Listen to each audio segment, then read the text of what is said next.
खुलुमबाय। दिनै जों बिजाबनि सिनायथि हाबाफारियाव अलखदनि हांमा बिजाबनि सायाव सुंद'यै फोरमायनो लादों।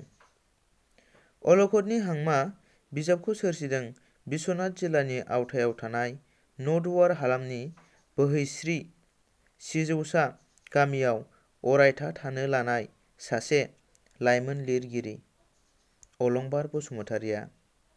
बे बिजाबाव गासै दों 50 खन्थाइ दङ।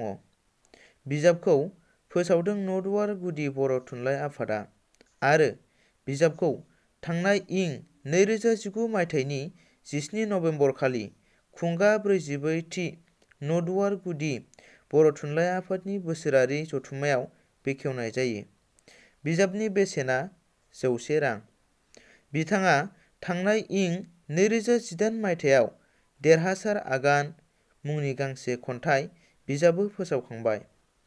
रायखांनो गोनांदि बिथाङा सनाजुलि खौसेथि फुंखा आरो बाथौनि लामाजों मुंनि बिसम्बियाव लोगो सुजुगिरिनि बिबानबो लादोंमोन। थारैनो बिथाङा अलंबार बसुमतारियाबो सासे राफोद लाइमोन लिरगिरि।